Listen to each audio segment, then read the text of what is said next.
Good morning student. मैं आपकी पूजा ma'am आपका शांति कुंज ऑनलाइन क्लासेस में आपका स्वागत करती हूँ। तो बच्चों, आज हम हिंदी पढ़ेंगे, हिंदी व्याकरण। ठीक है बच्चों, तो हिंदी व्याकरण में आज हम क्या पढ़ेंगे? आज वर्ण विचार। क्या पढ़ेंगे? वर्ण विचार।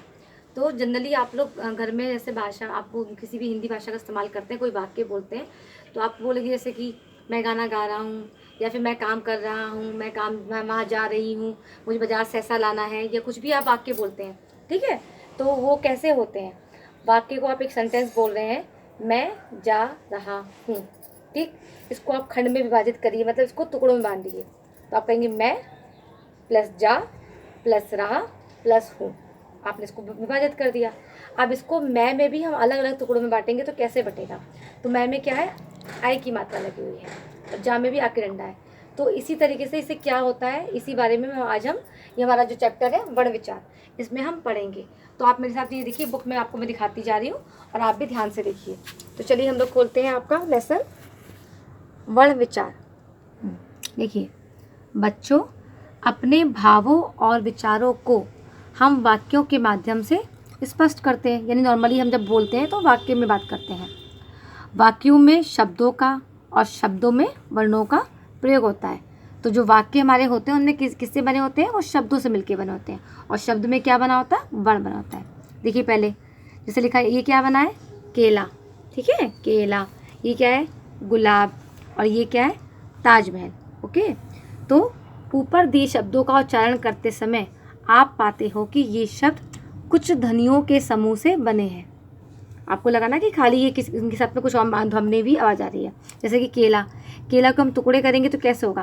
केला, क में हलंत प्लस ए की मात्रा लगी हुई है, ये प्लस ला में हलंत और आ की मात्रा क्योंकि लगी हुई है, तो क्या हो गया? केला। ऐसी गुलाब, ग छोटी यू की मात्रा ऊ, ला में हलंत बड़ा आ, और बा में हलंत और अ। आपको लगेगा जैसे बा है, बा में तो कोई मात्रा नहीं है, तो इसमें अ कैसे आ गया? तो जिनमें कोई मात्रा नहीं होती है तो उसमें क्या होता है?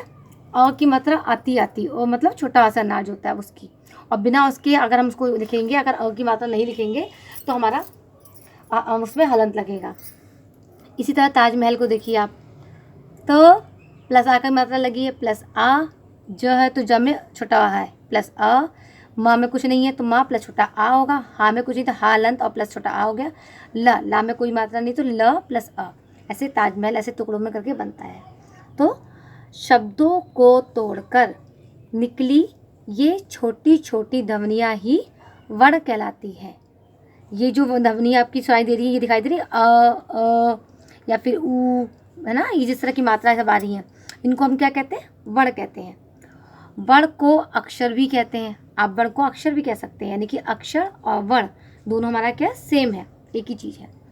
वर्ण या अक्षर ऐसी ध्वनि है जिनके और टुकड़े नहीं किए जा सकते, यानी कि आप इसको और टुकड़ों में विभाजित नहीं कर सकते और इसका खंड नहीं कर सकते हैं। इतने ही ज़्यादा इसके इतने ही टुकड़े हो सकते हैं। आप केला को इतने ही टुकड़े कर सकते हैं, और आपको टुकड़े करने को कहा जाए इसको और बांटिए, आप नहीं कर पाएंगे।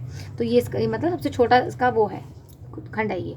तो वह छोटी से छोटी ध्वनि जिसके टुकड़े नहीं किए जा सकते वर्ण या अक्षर कहलाती है। यह आपकी वर्ण की परिभाषा है।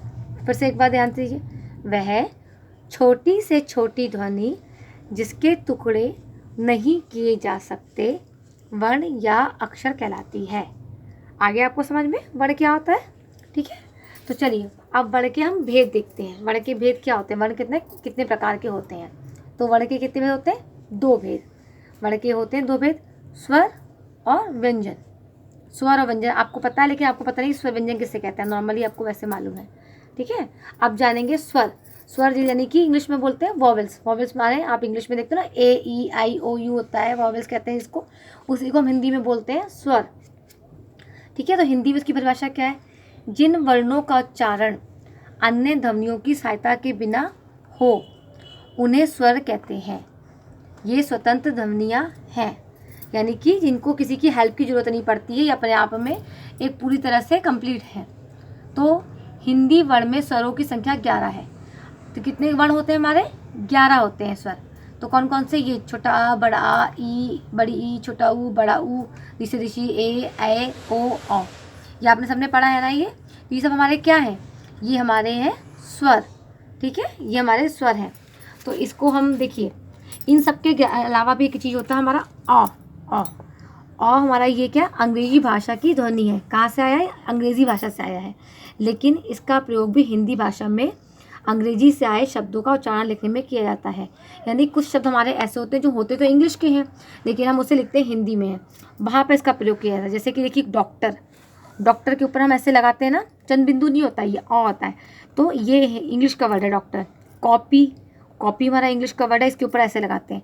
तो हॉल, हॉल बोलते हैं ना, हाल नहीं बोलेंगे, हाल तो हालचाल वाला हो गया, ये हॉल आदि ऐसे बहुत सारे शब्द होते हैं। तो जो वर्ड हमारे इंग्लिश से लिए आते हैं, जो इंग्लिश के वर्ड हम हिंदी में लिखते हैं, उसके ऊपर हम इस तरह का वैसे लगाते हैं, चंद लगाते हैं, और कहते हैं इसको, खाली स्वर तक रहते हैं। तो ठीक है बच्चों, आज हमने क्या पढ़ा, स्वर। आपको मैंने बता दी कि वर्ण क्या होते हैं, वर्ण और अक्षर एक ही चीज़ होती है। यानी कि वर्ण अक्षर जो होते हैं हमारे, जो शब्द होते हैं जिन्हें बिना किसी चीज़ की स्वतंत्रता होते हैं, जिनकी किसी की मदद की जरूरत नहीं पड़ती, वो हमारे स्वर कहलाते हैं। ये हमारे स्वर हो गए, छोटा बड़ा, छोटी बड़ी, ये हमारे कितने हो गए स्वर, ये होते हैं 11। और उनके अलावा एक आपका एक्सेप्शन है, एक्सेप्शन वाले विवादित है ये, और जो अंग्रेजी भाषा से आया, जो हम अपने इनमें जो इंग्लिश के वर्ड होते हैं जो हिंदी में लिखते हैं उनमें इस्तेमाल करते हैं। तो आज हम सिर्फ इतना ही पढ़ेंगे, स्वर तक पढ़ेंगे। अगली क्लास में आपको मैं व्यंजन के बारे में बताऊंगी, ठीक है। तब तक के लिए आप लोग इसे घर में पढ़िए और याद कीजिए। तब बच्चों, ठीक है बच्चों, बाय।